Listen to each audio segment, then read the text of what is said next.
মিজান, মনে কর এখন তো আমরা আমাদের নিজস্ব ব্র্যান্ডিং এ গাবার্ডিং প্যান্ট বানাচ্ছি। আজকে হঠাৎ করি একটা দুঃখের গল্প মনে পড়ে গেল গাবার্ডিং প্যান্ট নিয়ে।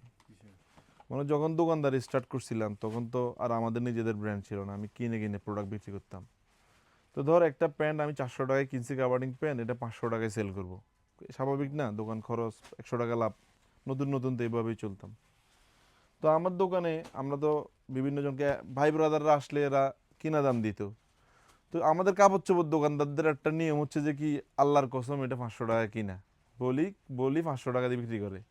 তা আমি এটা না বলার চেষ্টা করতাম সর্বোচ্চ। আমি বলতাম যে কি ভাই, কেনা দামটা বলতাম না, যে আমার 500 টাকা বেচলে পোষাবে, প্রথম থেকে এটাই করতাম। এখন কিছু মানুষ এটা বুঝতেই চাইতো না, তারা মানে আমার মুখ থেকে কিনা দামটা জানি তারপরে মানে আমার গুণাগার করেই ছাড়বে, মানে যাতে কোনোভাবে আমি বলি যে আল্লাহর কসম এটা 500 টাকা, তাহলে 500 টাকা দিবে। কারণ আমি তো বলতাম না, সর্বোচ্চ চেষ্টা করতাম যে ভাই এটা আমার পোষাচ্ছে না, এটা অনেক ট্রাই করতাম, কিন্তু ওই লোকেদের, কাস্টমারদের উদ্দেশ্য ছিল যে আমার মুখ থেকে খারাপ কথা বাইর করবে। তো এরকম মনে কর দিতাম না, অনেক সময় অনেক কাস্টমারকে বেচতাম, অনেক সময় বেচতাম না, অনেক সময় লসও দিতাম। মানে এলাকার ভাই ব্রাদার আসছে 500 টাকার মাল, ও বলে যে 300 টাকা দিয়ে কিনছস, 300 টাকা দিয়ে নিয়ে যেত। তা আমরা অপারক ছিলাম, দিতাম। চিন্তা করতাম যে এক জায়গায় লস দিল, আরেক জায়গায় আল্লাহ বরকত দিবে। তো আমার হঠাৎ করে বেটা আশ্বাস হয়ে গেল যে আজকে হঠাৎ একটা গল্প মনে পড়লো যে একটা ভাই বেটা দিনের কাজ করে, উনি মনে কর মানুষকে দিন ইসলামের দাওয়াত দেয়, তাকওয়াবান। আমি ওনাকে অনেক ভালোবাসি। তো উনি আমার দোকান আসছে, আসি আমাকে বলতেছে যে এই গাবার্ডিং প্যান্টের দাম কত। আমি বলছি ভাই 500 টাকা। স্বাভাবিক।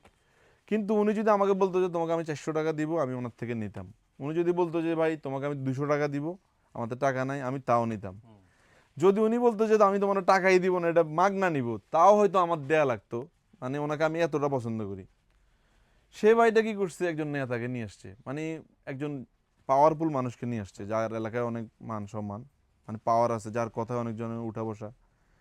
তাকে দিয়ে আসে বলতেছে, "এই তুমি বলো তো এইটা আমাকে দিতে যাবার কে?"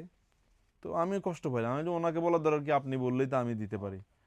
তো এই পাওয়ারফুল লোকটা আমার বলতেছে এটা তুমি 300 টাকা রাখো। আমি বললাম যে ভাইয়া এটা তো আমার 400 টাকা কিনা, মানে না পারতে বলছি। আরে না না, মিথ্যা কথা, এগুলো 200 টাকা কিনা হবে, 300 টাকা রাখো, 300 টাকা রাখলে তোমার পোষাবে। তো ওই 200 টাকা দিছি, এটা আমার কোনো আফসোস নাই। লস দিছি, এটা তো আমার আফসোস না। আমার আফসোসটা আজীবন থেকে গেছে, কেন জানো? এই লোকটাকে কিন্তু আমি অনেক বছর দেখি, এখনো সালাম দিই, ভালোবাসি। কিন্তু ওনাকে দেখলে আমার ওই দুঃখটা মনে পড়ে, আহারে উনি যদি কাবার্ডিং প্যান্টটা আমার টাকা না দিয়ে নিত কত ভালো হইতো। কিন্তু উনি আমার মানে একজন পাওয়ার দেখায় কম টাকা দিয়ে নিয়ে গেল, যেটার জন্য ওনার প্রতি আমার কষ্টটা কাজ করে, কোনো বদদোয়া না। তো আপনাদেরকে এই ভিডিওতে বলার উদ্দেশ্য হচ্ছে, যদি কারো কাপড় চোপড় কিনতে অসুবিধা হয়, স্টুডেন্ট থাকেন, কিংবা মনে করেন আপনি আমাদেরকে ভালোবাসেন, দূর থেকে আমাদেরকে দেখেন, তা আপনি ভাবেন যে, অনেকে ওই দিন কমেন্টও দিছে যে একজন ভাই, আমার প্রোডাক্ট ভালো লাগে কিন্তু কিনতে পারি না আপনাদের কাছে। তা আপনাকে ভালোবেসে বলতেছি, আপনি সহ অনেকে, আপনারা যদি দোকানে আসেন এবং যদি কোনোভাবে জোর খাটাতে পারেন এভাবে, যে জাবের ভাইকে পছন্দ করি, আপনাদেরকে ভালোবাসি, আপনি আমার থেকে এটার দাম 800 টাকা, আপনি 400 টাকা রাখেন, 600 টাকা রাখেন, আমার পকেটে টাকা নাই আসলেই, তাহলে আমি আপনাদের জন্য অনার করব।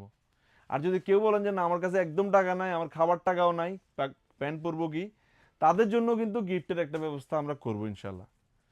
তারপরও কারো প্রভাব খাটায় আমাদের থেকে নিতে চাইবেন না ভাই, এটা আমাদের রুহের একটা বদ্ধ আপনাদের কাছে চলে যাবে। এটার জন্য আপনিও আল্লাহর কাছে কিন্তু বিচারের মাঠে কাঠগড়ায় দাঁড়াতে হবে। মানুষ কিন্তু আমল করে জান্নাতে যাইতে যতটুকু না সহজ হবে, অন্যের হক মারি জাহান্নামে যাওয়ার সম্ভাবনা মনে হয় তার চেয়ে বেশি। আশা করি আমার কনসেপ্ট আপনারা বুঝতে পারছেন। আসসালামু আলাইকুম।